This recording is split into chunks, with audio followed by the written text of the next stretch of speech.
Mari kita berdoa. Bapa, kami siap mendengarkan firman-Mu, urapi dan sertai Pastor Paul dan para lektor yang bertugas. Berkati kami semua yang di tempat ini agar firman yang kami terima agar menjadi rema dan bekal bagi kami di hari-hari depan. Di dalam nama Tuhan Yesus kami berdoa. Amin. Amin. Terima kasih Saudara Brian Indra. Silakan Ibu Elia Pandi. Ya, baik Pak Krul. Pembacaan Alkitab dari 2 Tawarik pasal yang ke-35. Kemudian Yosia merayakan Paskah bagi Tuhan di Yerusalem.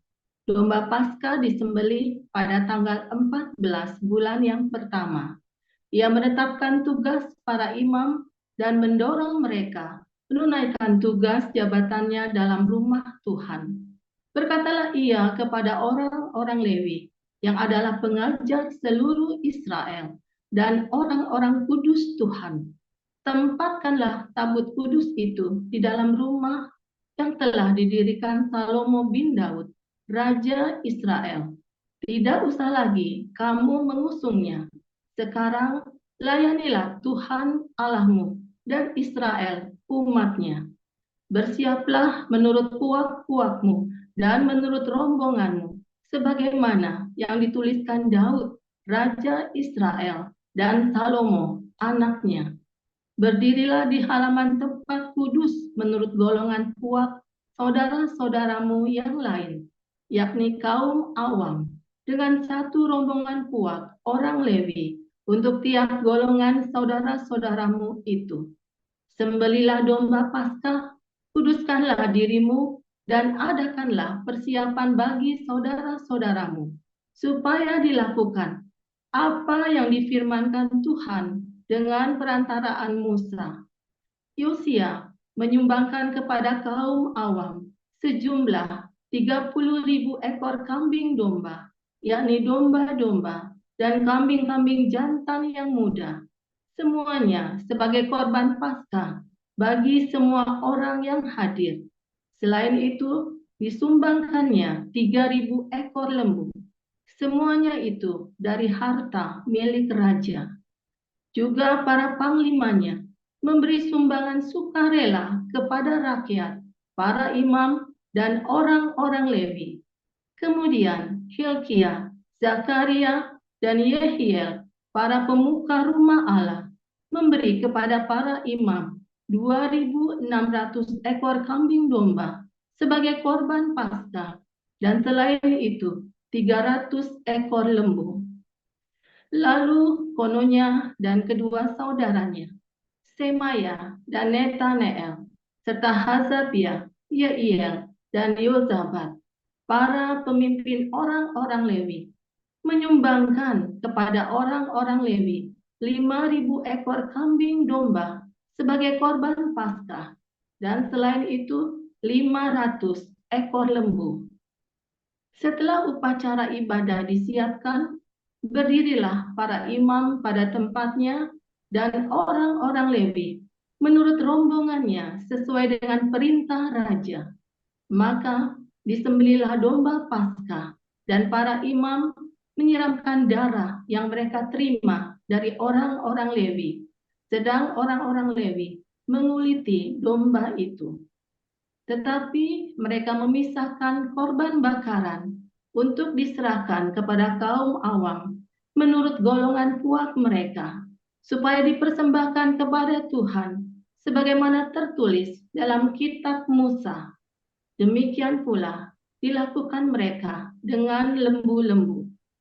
Kemudian mereka memasak domba Paskah di atas api sesuai dengan peraturan. Sedang persembahan-persembahan kudus mereka masak dalam kuali, belanga, dan pinggan, lalu membawanya cepat-cepat kepada segenap kaum awam. Kemudian mereka menyediakannya bagi dirinya dan bagi para imam, karena para imam, yakni anak-anak Harun, sampai malam hari sibuk mempersembahkan korban bakaran dan segala lemak.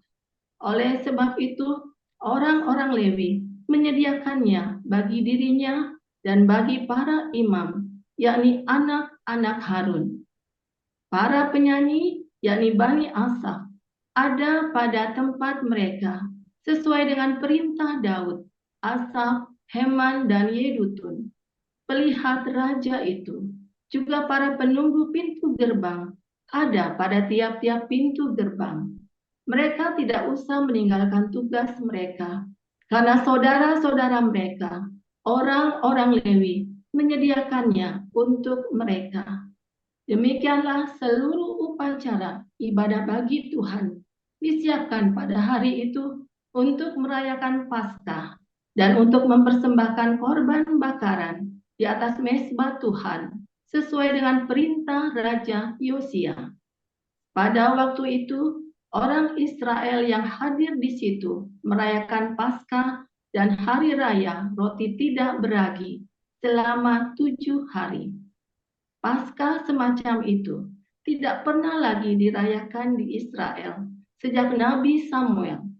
Seorang pun di antara raja-raja orang Israel tidak pernah merayakan Paskah seperti yang dirayakan Yosia dengan para imam dan orang-orang Lewi, dengan seluruh orang Yehuda dan Israel yang dapat hadir, dan dengan penduduk Yerusalem. Paskah itu dirayakan pada tahun ke-18 pemerintahan Yosia. Kemudian daripada semua ini, setelah Yosia memperbaiki rumah Tuhan, majulah Neko, Raja Mesir, hendak berperang di Karkemis di tepi sungai Efrat. Yosia keluar menghadapinya. Ia mengirim utusan kepada Yosia dengan pesan, "Apakah urusanmu dengan aku, Raja Yehuda? Saat ini aku tidak datang melawan engkau, tetapi melawan keluarga raja yang sedang kuperangi. Allah memerintahkan aku supaya segera bertindak. Hentikanlah niatmu menentang Allah yang menyertai aku, supaya engkau jangan dimusnahkannya." Tetapi Yosia tidak berpaling daripadanya, melainkan menyamar untuk berperang melawan dia. Ia tidak mengindahkan kata-kata Neko yang merupakan pesan Allah, lalu berperang di lembah Megido. Maka pemanah-pemanah menembaki Raja Yosia, dan Raja berseru kepada orang-orangnya, "Bawa aku dari sini, karena aku luka parah." Orang-orangnya mengangkatnya dari keretanya, lalu mengangkutnya dengan kereta cadangannya, lalu membawanya ke Yerusalem. Kemudian matilah ia, lalu dikuburkan di pekuburan nenek moyangnya. Seluruh Yehuda dan Yerusalem berkabung karena Yosia. Yeremia membuat suatu syair ratapan mengenai Yosia, dan sampai sekarang ini semua penyanyi laki-laki dan penyanyi perempuan menyanyikan syair-syair ratapan mengenai Yosia, dan mereka jadikan itu suatu kebiasaan di Israel. Semuanya itu tertulis dalam syair-syair ratapan. Selebihnya dari riwayat Yosia dan perbuatan-perbuatannya yang saleh, yang sesuai dengan yang ada tertulis dalam Taurat Tuhan, yakni riwayatnya dari awal sampai akhir. Sesungguhnya semuanya itu tertulis dalam kitab Raja-Raja Israel dan Yehuda. Demikian. Silakan Pak Apul. Baik, saya lanjutkan. Ada seorang lain yang bernama Ananias. Ia beserta istrinya Safira menjual sebidang tanah. Dengan setahu istrinya, ia menahan sebagian dari hasil penjualan itu, dan sebagian lain dibawa dan diletakkannya di depan kaki rasul-rasul. Tetapi Petrus berkata, "Ananias, mengapa hatimu dikuasai iblis, sehingga engkau mendustai Roh Kudus dan menahan sebagian dari hasil penjualan tanah itu? Selama tanah itu tidak dijual, bukankah itu tetap kepunyaanmu? Dan setelah dijual, bukankah hasilnya itu tetap dalam kuasamu? Mengapa engkau merencanakan perbuatan itu dalam hatimu? Engkau bukan mendustai manusia, tetapi mendustai Allah. Ketika mendengar perkataan itu, rebalah Ananias dan putuslah nyawanya. Maka sangatlah ketakutan semua orang yang mendengarkan hal itu. Lalu datanglah beberapa orang muda. Mereka mengapani mayat itu, mengusungnya keluar dan pergi menguburnya. Kira-kira 3 jam kemudian, masuklah istri Ananias, tetapi ia tidak tahu apa yang telah terjadi. Kata Petrus kepadanya, "Katakanlah kepadaku, dengan harga sekiankah tanah itu kamu jual?" Jawab perempuan itu, "Betul sekian." Kata Petrus, "Mengapa kamu berdua sepakat untuk mencobai roh Tuhan? Lihatlah, orang-orang baru mengubur suamimu berdiri di depan pintu, dan mereka akan mengusung engkau juga keluar." Lalu rebalah perempuan itu seketika itu juga di depan kaki Petrus, dan putuslah nyawanya. Ketika orang-orang muda itu masuk, mereka mendapati dia sudah mati. Lalu mereka mengusungnya keluar dan menguburnya di samping suaminya. Maka sangatlah ketakutanlah seluruh jemaat dan semua orang yang mendengar hal itu. Dan oleh rasul-rasul diadakan banyak tanda dan mujizat di antara orang banyak. Semua orang percaya selalu berkumpul di serambi Salomo dalam persekutuan yang erat. Orang-orang lain tidak ada yang berani menggabungkan diri kepada mereka. Namun mereka sangat dihormati orang banyak. Dan makin lama makin bertambahlah jumlah orang yang percaya kepada Tuhan, baik laki-laki maupun perempuan. Bahkan mereka membawa orang-orang sakit keluar ke jalan raya dan membaringkannya di atas balai-balai dan tilam, supaya apabila Petrus lewat, setidak-tidaknya bayangannya mengenai salah seorang dari mereka. Dan juga orang banyak dari kota-kota di sekitar Yerusalem datang, berduyun-duyun serta membawa orang-orang yang sakit dan orang-orang yang diganggu roh jahat, dan mereka semua disembuhkan. Akhirnya, mulailah imam besar dan pengikut-pengikutnya, yaitu orang-orang dari mazhab Saduki, bertindak sebab mereka sangat iri hati. Mereka menangkap rasul-rasul itu, lalu memasukkan mereka ke dalam penjara kota. Tetapi waktu malam seorang malaikat Tuhan membuka pintu-pintu penjara itu dan membawa mereka keluar, katanya, "Pergilah, berdirilah di bait Allah, dan beritakanlah seluruh firman hidup itu kepada orang banyak." Mereka mentaati pesan itu, dan mereka jelang pagi masuklah mereka ke dalam bait Allah, lalu mulai mengajar di situ. Sementara itu imam besar dan pengikut-pengikutnya menyuruh mahkamah agama berkumpul, yaitu seluruh majelis tua-tua bangsa Israel, dan mereka menyuruh mengambil rasul-rasul itu dari penjara. Tetapi ketika pejabat-pejabat datang ke penjara, mereka tidak menemukan rasul-rasul itu di situ. Lalu mereka kembali dan memberitakan, katanya, "Kami mendapati penjara terkunci dengan sangat rapinya, dan semua pengawal ada di tempatnya di muka pintu. Tetapi setelah kami membukanya, tidak seorang pun yang kami temukan di dalamnya." Ketika kepala pengawal bait Allah dan imam-imam kepala mendengar laporan itu, mereka cemas dan bertanya apa yang telah terjadi dengan rasul-rasul itu. Tetapi datanglah seorang mendapatkan mereka dengan kabar, "Lihat, orang-orang yang telah kamu masukkan ke dalam penjara ada di dalam bait Allah, dan mereka mengajar orang banyak." Maka pergilah kepala pengawal serta orang-orangnya ke bait Allah, lalu mengambil kedua rasul itu, tapi tidak dengan kekerasan, karena mereka takut kalau orang banyak melempari mereka. Mereka membawa keduanya dan menghadapkan mereka kepada mahkamah agama. Imam besar mulai menanya mereka, katanya, "Dengan keras kami melarang kamu mengajar dalam nama itu. Namun ternyata kamu telah memenuhi Yerusalem dengan ajaranmu, dan kamu hendak menanggungkan darah orang itu kepada kami." Tetapi Petrus dan rasul-rasul itu menjawab, katanya, "Kita harus lebih taat kepada Allah daripada kepada manusia. Allah nenek moyang kita telah membangkitkan Yesus yang telah kamu gantungkan pada kayu salib dan kamu bunuh. Dialah yang telah ditinggikan oleh Allah sendiri dengan tangan kanannya menjadi pemimpin dan juru selamat, supaya Israel dapat bertobat dan menerima pengampunan dosa. Dan kami adalah saksi dari segala sesuatu itu, kami dan Roh Kudus yang dikaruniakan Allah kepada semua orang yang mentaati Dia." Mendengar perkataan itu, sangatlah tertusuk hati mereka, dan mereka bermaksud membunuh rasul-rasul itu. Tetapi seorang Farisi dalam mahkamah agama itu, yang bernama Gamaliel, seorang ahli Taurat yang sangat dihormati seluruh orang banyak, bangkit dan meminta supaya orang-orang itu disuruh keluar sebentar. Sesudah itu ia berkata kepada sidang, "Hai orang-orang Israel, pertimbangkanlah baik-baik apa yang hendak kamu perbuat terhadap orang-orang ini. Sebab dahulu telah muncul si Teudas yang mengaku dirinya seorang istimewa, dan ia mempunyai kira-kira 400 orang pengikut. Tetapi ia dibunuh dan cerai berailah seluruh pengikutnya dan lenyap.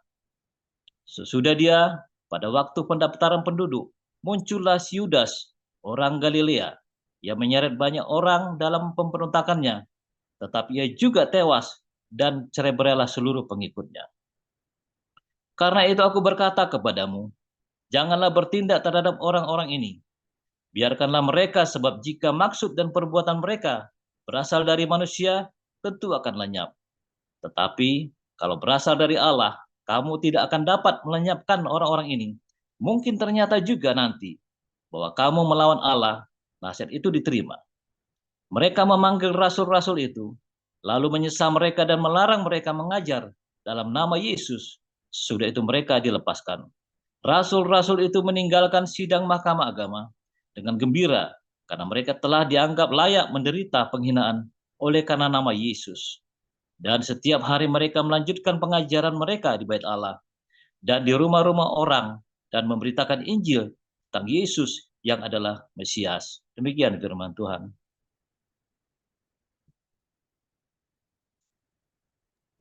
Ya, terima kasih para lektor, Ibu Elia Pandi, Pak Apul, yang sudah membacakan Alkitab hari ini.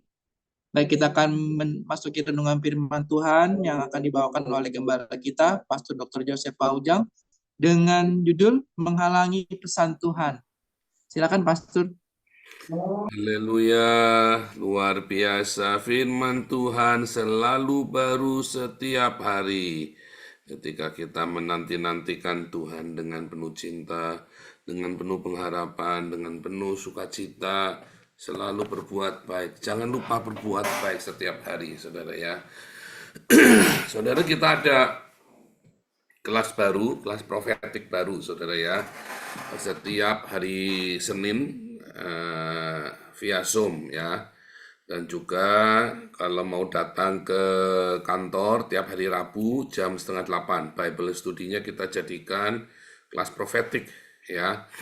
Nah, kelas profetik ini sangat penting saudara ya, yaitu supaya Anda belajar ini ya, mengenal suara Tuhan ya. Bagaimana Anda bisa mengenali, Anda bisa tepat ya ketika Anda mau melakukan sesuatu, saudara, ya. Dan bahkan ketika tiba-tiba ada halangan, obstacle, halangan, ya, Anda ngerti, ini dari Tuhan, atau ini dari setan, atau ternyata kamu harus balik, ternyata kamu salah, ya. Bagaimana cara menanggapi, meresponinya? Ada beberapa orang yang sampai 3 kali ikut, ya, saudara, ya. Ini sudah angkatan keempat, ya. Penasaran 3 kali ya, 3 kali, dan saya selalu update tambahan. Hari ini kita judulnya adalah bagaimana ya seseorang bisa menghalangi suara Tuhan, atau dia tidak mengerti kehendak Tuhan lalu dia masuk ke dalam sesuatu pertempuran yang bukan punya dia. Wah, ini serem saudara, masuk ke dalam pertempuran yang bukan punya dia. Siapa yang sering begitu? Tuh banyak, jangan ngomong enggak. Kalau dalam bahasa sehari-hari namanya apa, saudara? Konyol, kepo. Sok tahu, ya kan? Sok pahlawan. Benar enggak? Sok jadi pahlawan. Kamu masuk ke dalam pertempuran yang bukan punyamu. Banyak ya, saudara ya. Saudara, ketika, contoh nih ya, contoh. Ketika saya ada dalam masalah besar dengan keluarga besar kami, saudara ya. Dari mana asalnya masalah itu? Nah, saudara, suatu ketika ya, ada dari kerabatnya istri saya bikin salah sama orang lain. Ya salahnya sih ya salah masalah utang piutang begitu ya saudara ya, salah utang piutang biasa sebetulnya. Tetapi karena dia terlalu pengecut untuk menghadapinya, ya. Kalau utang piutang itu kamu hadapin jangan lari saudara ya. Di kelas apostolik nanti saya ajarin bagaimana menghadapi utang piutang. Kelas apostolik. Nah, ya kalau tadi yang saya pengumuman tadi adalah kelas profetik. Ketika dia tidak tahu caranya menghadapi, maka dia takut, dia lari, saudara. Lalu orang ini ya meminta perlindungan kepada kami. Perlu nggak saya lindungi dia? Enggak. Itu bukan pertempuran saya, saudara. Tapi karena jiwa saya bergejolak, saudara. Begitu mendengar kata polisi itu ya, jiwa saya bergejolak. Ya. Akhirnya apa, saudara? Wah, saya dengan kalau berani ya, polisi mau tangkap dia, saya lakrang di tengahnya, polisinya saya cakelai, saudara ya. Nah, itu ya, goblok, saudara ya. Itu bukan pertempuran saya, saudara. Itu pertempurannya dia. Banyak kali kita seperti itu ya. Saudara tahu apa akibatnya? Akhirnya orang ini selamat lolos. Ya, polisinya kita atur, setting, ya, ada orang ini lolos. Nggak pakai lama, saudara. Nggak pakai lama. Tahun depannya. Karena orang ini dia dasarnya penakut. Waktu kita selamatkan pun, ya, dia dalam kondisi takut dan dia tidak percaya bahwa saya bisa tolong dia. Ya, padahal dia tahu di depan mata dia saya kelahi sama polisinya, saudara. Ini ya, wah bener-bener kelahi udah cek-cekeran begitu ya. Wah, dia tahu di depan dia, saudara, saya kelahi sama polisinya. Berkelahi beneran, saudara, polisi. Dianya, dia lihat dari balik sembunyi ya, dari balik kamar itu, dia lihat. Dan kita bikin setting bagaimana, cara wah ngeri ya saudara, waktu itu mencekam sekali ya di rumah kami itu. Nah, terus, nggak pakai lama, saudara, tahun depannya. Orang ini kemudian menyeret saya ke dalam pertempurannya dia yang lebih dalam lagi. Ternyata pertempurannya bukan di situ, itu baru kulit, saudara, ternyata yang itu. Jadi dia karena takut, ya, ingat pelajaran, siapa yang kamu takuti, orang itu tidak takut sama orang yang baik. Ya, ini kalau Pak Krul Menik ini baik, ingat-ingat saudara ya, kamu jangan berharap orang itu balas budi sama kamu. Karena orang itu akan lebih ya nurut bukan kepada kamu yang bikin baik.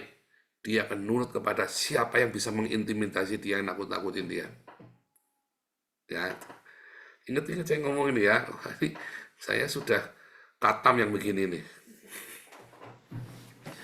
Kemudian ternyata dia diteror, padahal dia sudah lolos, saudara. Akhirnya dia bayar utang pakai uangnya kita. Nah, itu saudara ya. Dia bayar utang pakai uangnya kita. Apa yang terjadi, saudara? Akhirnya uang kami habis semua, bermiliar-miliar waktu itu ya, 4 miliar kalau nggak salah totalnya ya, dihitung sama kita hitung bareng-bareng ya, saudara, waktu itu ya semua. 4 miliar, saudara, kita habis-habisan. Ini bukan perusahaan gede, saudara, ini toko. Ya, ini toko. 4 miliar itu banyak toko, saudara ya. Toko ini ya, bukan perusahaan gede. 4 miliar tahun 2004. Ya, 4 miliar tahun 2004, bayangin, saudara ya. UML Jakarta saja waktu itu masih 2 juta, belum 2 juta malah ya. UML Jakarta waktu itu 1,3, saya masih ingat sekali. Ya, masih 1,3 juta, hari ini 5 juta ya. Jadi Anda kebayang ya, 4 miliar zaman itu seberapa banyak. Toko ya ini ya, saudara ya. Singkat cerita ada yang ruwet ya. Karena apa? Karena dimulai dari saya sok pahlawan nolongi dia. Jadi harusnya saudara loh, maksudnya enggak, harusnya nggak boleh kamu tolong. Harusnya tidak boleh kamu tolong, itu bukan pertempuranmu, saudara. Kalau om tante saya, dia tahu saudara ya, ketika papi saya miskin jatuh bangun dalam usahanya, maka dia cuman bilang, kalau sampai kamu tidak bisa makan, kamu telepon kita ya. Tapi papi saya terlalu sombong, maunya ditolong, dia nggak mau telepon untuk masalah makanan, maunya ditolong dimodalin. Sebetulnya yang om tante saya itu, yang dari pihak papi itu sudah benar saudara. Kalau kamu bangkrut, itu urusan kamu. Kamu tidak boleh bawa-bawa kita. Tapi kalau kamu kurang makan, kamu kasih tahu kita. Kita pasti kirim kamu beras. Kita pasti kirim kamu makan buat anak-anakmu. Kita pasti sekolahkan anak-anakmu. Tapi papi saya bilang, tidak. Nah ini nih, salah kaprah nih. Ingat-ingat, kalau saudaramu bangkrut, kamu jangan nguluri dia buat jangan bangkrut. Salah saudara. Kecuali kamu berlimpah ruah. Jangan. Ya, kalaupun ada yang berhasil, itu satu dari mungkin 1000 kejadian, saudara, kalau ada yang berhasil. Kalau saudaramu kolaps, ya biar. Masuk penjara, enggak apa-apa. Dikasih makan di penjara sama kamu. Jangan sampai akhirnya nyeblung bareng-bareng, hancur sama-sama. Itu yang sering terjadi, saudara.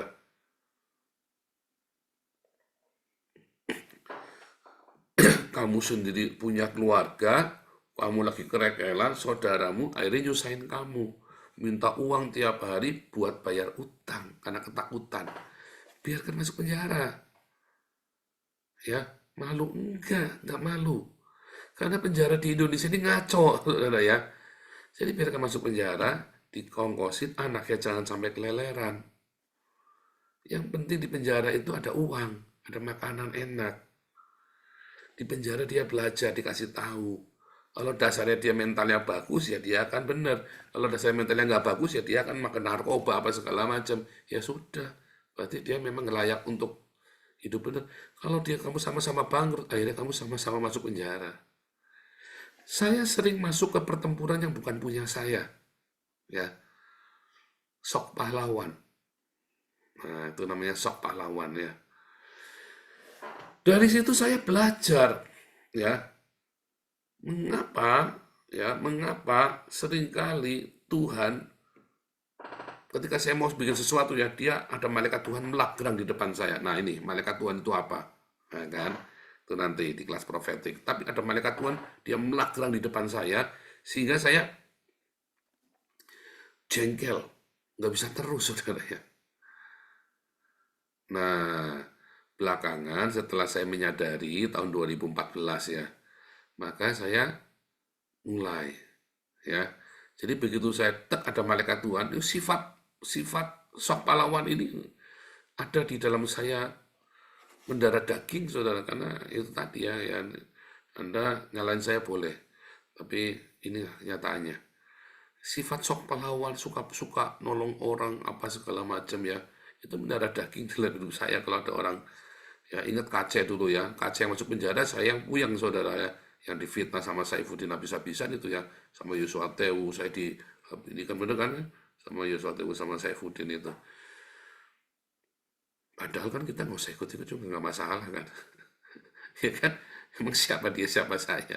Duitnya juga masuk saya juga ngambil serupiah pun. Waktu Yusuf Manukul masuk penjara kan juga kita yang rempong kan, ya kan? Itu sifat-sifat itu tuh.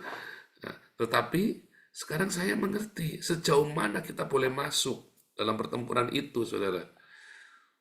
Banyak sekali kita sering masuk dalam pertempurannya orang lain.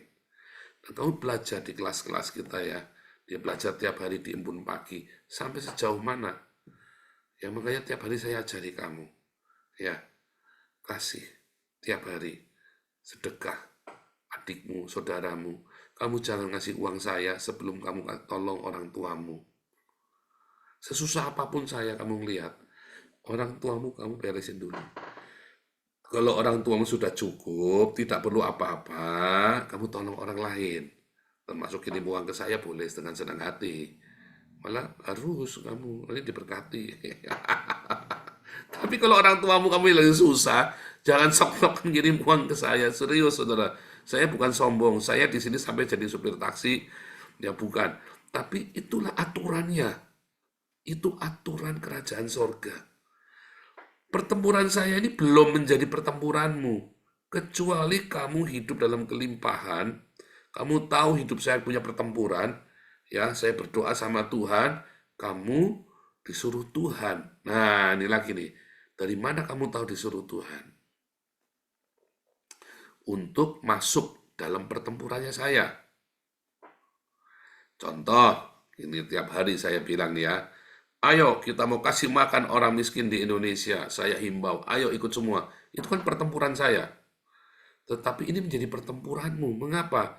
Karena diakonia ini adalah pertempuran kita semua. Ayo kita tolong sesama kita orang-orang Kristen, kasih sembako, beasiswa, kasih sepatu baru, tas baru tiap tahun. Kita kasih ini, ya kita ragati semua, supaya jangan ada orang miskin di tengah-tengah kita. Itu pertempuran kita. Makanya saya ajak, ayo, itu pertempuran kita. Pertempuran ya, melawan kemiskinan, melawan kebodohan, melawan pelit, itu kan pertempuran kita. Yang menyatakan kasih kepada dunia, terang kepada dunia, itu peperangan roh, saudara. Itu perang roh. Anda pikir itu Damaris itu bukan doling, doa keliling, saudara. Kita blok ya di Jakarta, di Surabaya, bikin beberapa tempat. Dulu kita jalan pakai motor, itu doa keliling, itu perang roh, saudara. Bukan yang kira bara sambil kamu pakai pedang-pedangan itu ya, terus wah, hunus pedang roh, kamu halu itu namanya, saudara. Kamu halu, kamu tahu ada suka gereja-gereja yang suka begitu kan, bawa pedang-pedangan kan, terus ya tusuk-tusuk begitu ke udara, bukannya mengedan, saudara ya, itu namanya halu. Doling itu seperti saya lakukan ya, saya ajari kalian lakukan Damaris, keliling pakai motor, kita bagi makanan sambil kamu doakan, ya kan? Itu doling. Doa keliling, ya itulah dolingnya Yosua itu kan.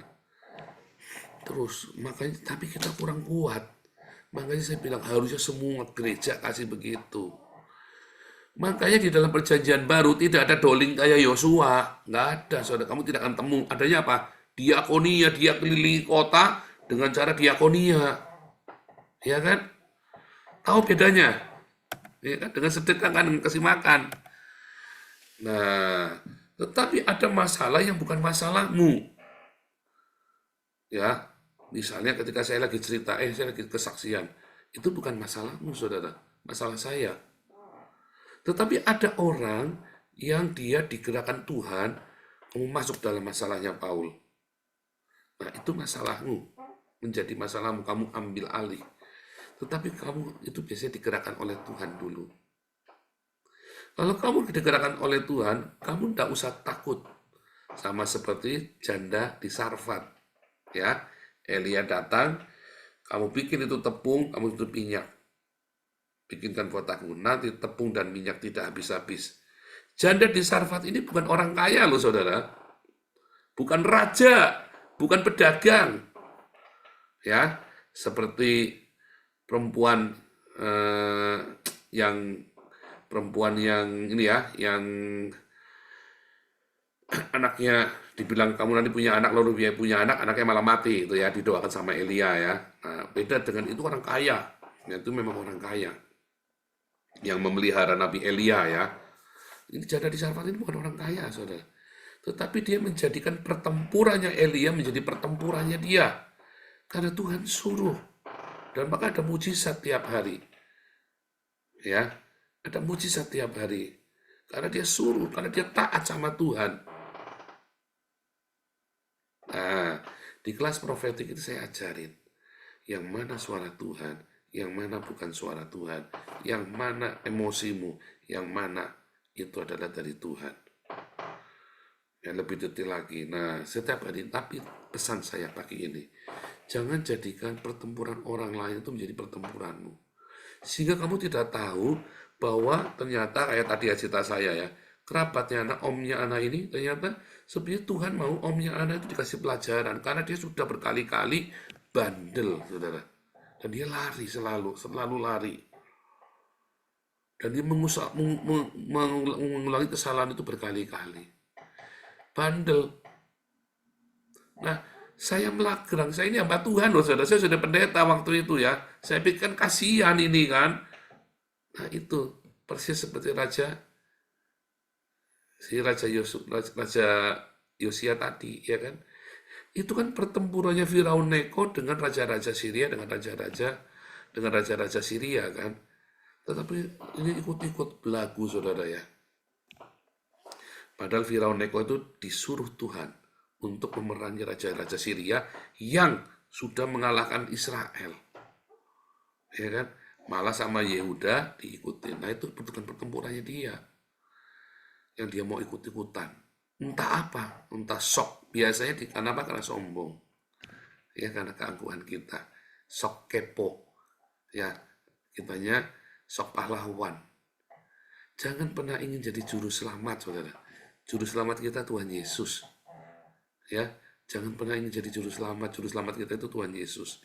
Tetapi kalau ada saudaramu yang membutuhkan makanan, saudara membutuhkan pakaian, kita harus berikan.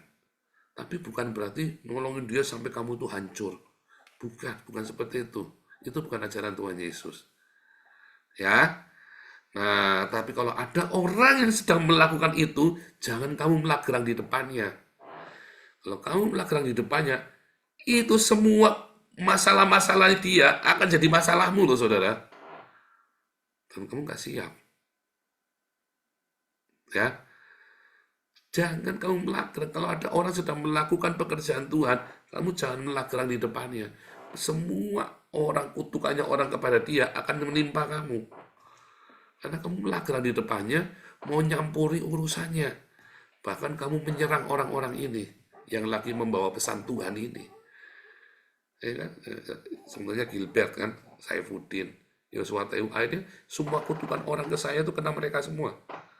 Semua kutukannya orang-orang Islam itu yang pada saya, yang parah sama saya itu kan, kena mereka semua. Ya. Yang ketiga, jangan ketika kamu sudah hidup dengan benar, takut akan Tuhan, sudah berdiakonia, ya, kamu jangan sok-sokan mau ya nyumbang-nyumbang supaya kamu kelihatan wah. Percuma, saudara, kecuali Tuhan suruh kamu. Kamu harus tanya Tuhan sungguh-sungguh. Kalau Tuhan gerakan kamu yakin kamu kasih, jangan takut. Kalau itu adalah pesan dari Tuhan, ya, sekalipun kamu bukan orang kaya, kamu jangan pernah takut untuk menabur pekerjaan Tuhan. Tapi kamu harus benar-benar sungguh-sungguh tanya Tuhan, Tuhan, ini tabunganku loh Tuhan. Ya, aku memang pengen, tapi benar nggak ini dari aku atau dari emosiku karena aku ngefans. Ya, saudara ya. Sebab ketika kamu tabur, kamu harus tutup mata, kamu akan kecewa dengan orang ini, kamu akan marah dengan orang ini, karena mungkin orang ini tidak sesuai dengan kamu harapkan. Sebab ketika kamu menabur, tangan kirimu nggak boleh tahu. Artinya apa, saudara? Kamu benar-benar harus lepaskan itu semua. Nah, itulah prinsip menabur. Itulah menabur itu berarti kamu masuk dalam peperangannya dia, saudara. Ya. Nah, ingat-ingat 3 hal itu. Tuhan Yesus memberkati.